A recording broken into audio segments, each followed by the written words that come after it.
At this point, the USS Louisiana is well known for its spice.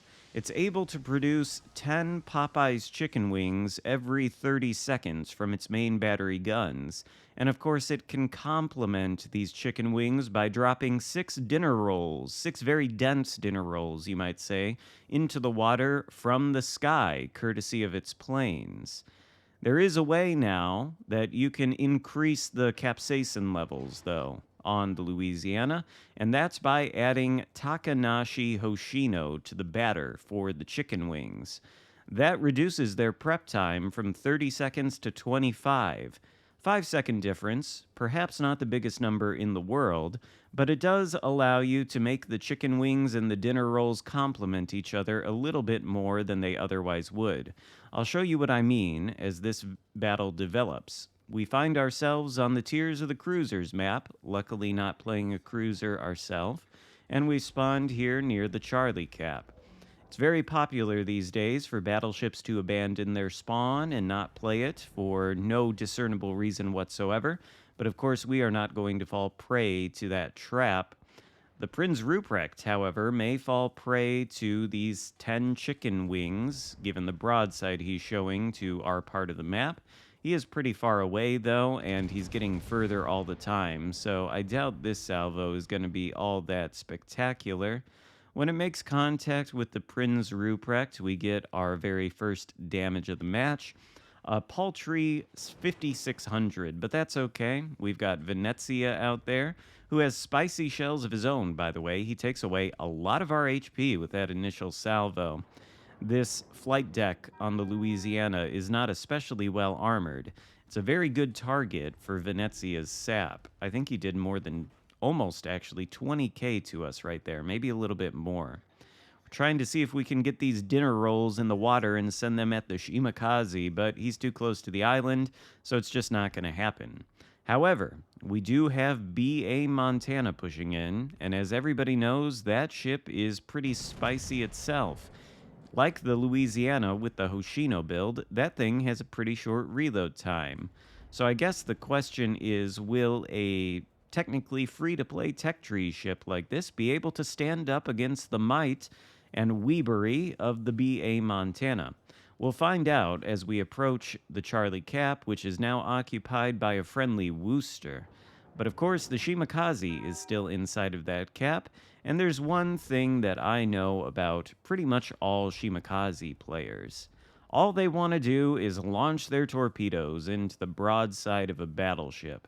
And if you've got one that's hanging out in a cap and it can see you clearly, then maybe if you push your battleship into the cap as you hit the BA Montana with your skydrop torpedoes and light a fire afterwards, well, maybe that will bait the Shimakaze into coming out to try to do a YOLO maneuver. Let's see. Yep, there he is, right on cue. It's a YOLO attempt by this Shimakaze, and how do you think that's going to work out, especially considering we've already switched to the HE? Well, he nearly gets dev-struck for his efforts by our main battery guns, but the Worcester comes in to finish him off. I thought maybe he had had enough time to launch his torpedoes. I think the shells were spicy enough to break the tubes, so doesn't actually look like there are any in the water, but we're going to maneuver away as if there were. That's going to take us out of the capture circle, and we're going to have to put the guns on the other side of our ship to swing around and try to re-engage either the BA Montana or the Venetia or both. There are a couple torpedoes in the water. I don't know if those came from Shimakaze or from something else, but speaking of torpedoes, ours are about to be reloaded, and BA Montana goes dark, so I guess we can't launch them. We'll have to continue on this way and try to reacquire vision of the ship. The Worcester is desperately asking for our assistance. Unfortunately, he is not able to spot the BA Montana. If only he had sonar active or perhaps radar, then we'd be able to get a little bit of damage. But if we want to do that damage, we're going to have to get the vision ourselves, which is going to mean we need to push out further to the flank, get around this little rock, and acquire vision of the BA Montana. I don't know exactly why Worcester is approaching that same area of the map. I would advise against it, but I'm not the one driving the ship. In any case, we get a momentary glimpse of BA Montana, which is enough to allow us to drop another set of torpedoes. Hopefully, this one will make contact, but that was half a blind drop. And of course, the lead up time to these torpedoes dropping is a while. It's 11 seconds. And of course, we missed the entire salvo. Looks like we didn't line it up properly, but we do have shots, maybe, against the Montana over the island there. Shooting the HE, they don't light any fires, but with Hoshino at the helm in this 25-second reload, theoretically, if you land these torpedoes and get a flooding on a battleship, then you've got a very quick reload time to follow that up with fires if you shoot HE from the main battery guns. Bit of a complementary thing between the main battery and the torpedoes with Yoshino at the helm. I don't know if I actually have a good example of it in the game other than what happened earlier when we did get a nice fire against the BA Montana, but of course at that time our torpedoes did not do any floodings. Now we're stuck sort of bow in to the BA Montana, which is not ideal, but ultimately it will be okay because he's also mostly stuck bow in to us. And it's not a good idea to get stuck bow in like this in a battleship, mostly because it completely compromises your maneuverability and renders you a damaged pinata that cannot escape or disengage if the focus becomes too great. But of course, the Louisiana and this entire line of battleships have a competitive advantage when it comes to having a contest of bow tanking, and that is the torpedoes that get dropped from the sky. There's about 11 or 12,000 damage from 3 out of the 6. We didn't quite lead those well enough. Again, that lead time is pretty long, and even in reverse, these enemy battleships do accelerate rather quickly. Now, though, the BA Montana has backed off, which is going to allow us to approach this rock, probably turn around and go behind it. We cannot take the focus fire from this Venetia. He, by far, has done the most damage to us out of anybody on his team in this game, and that's all down to the sap.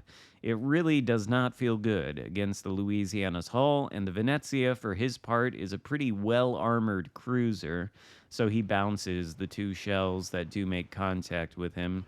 Ultimately, it's the BA Montana that we're going to need to get rid of first, and then maybe we can focus on the Venetia, or perhaps head over to the Alpha flank. Although it looks like our teammates are wrapping that up pretty quickly. There's still 7 minutes left to go in this match and only 4 enemy ships left alive. Or 5, rather. Hopefully there's going to be 4 after we get another shot on the BA Montana.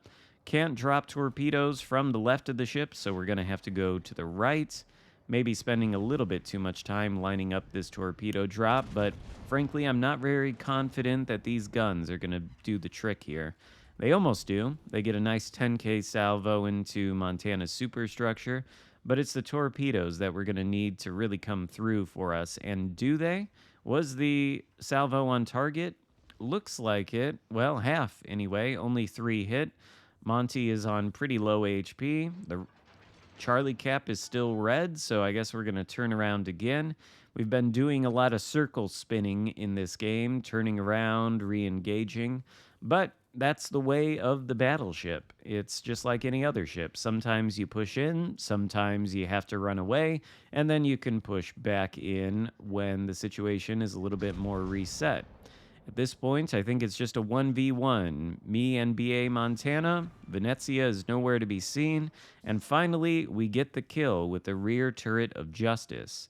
That's going to allow us to take this capture circle.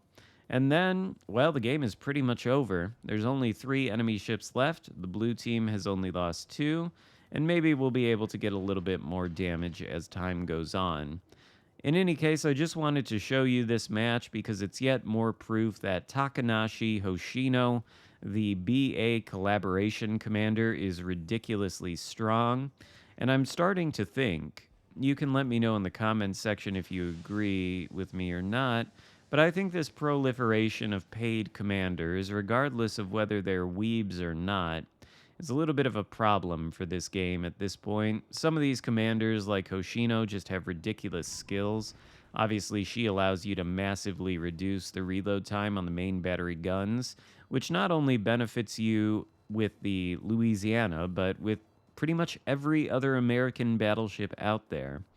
I think the only commander that you might choose over Hoshino is Azerlane, New Jersey. Yet another weeb, and yet another paid commander that allows you to have skills that simply don't exist on the free alternatives like William Sims or Willis Lee. I don't think it would be so much of a problem if these commanders were constantly available to get. If you could just go into the store and pay maybe a flat 5K doubloons to acquire one at any time you wanted. But these collaborations are only released in a limited window. And if you miss them, there's a chance that they never return to the game. Or if they do return to the game, it'll be months or even years down the line. You might miss it again, you might not have enough money at the time, and then you're going to be denied this great skill set that you can get from these paid commanders. And plus, I think at this point in the game's life cycle, there may in fact be more paid commanders than there are free commanders. I think at some point in the future, some sort of commander rework might be necessary, because this is just a little bit too much at this point. And I guess the 5-second reload buff that Hoshino gives the Louisiana is not that much of a game changer, maybe. I don't know that we actually had a great example of it helping us out here, but we do a lot of damage in this game. We're up to 166,000 with that salvo on the Venetia, and we've got the high caliber, along with 17 torpedo hits. Not that Hoshino really helps with those, but if you launch those torpedoes and you've got a 25-second reload on HE, well, you could farm some people down with dots if you wanted to. We end the game with 3,172 base XP, and I'd say that was a pretty good match. Hope you enjoyed it. If so, give the video a thumbs up. Consider subscribing if you haven't already, and I'll see you next time. Goodbye.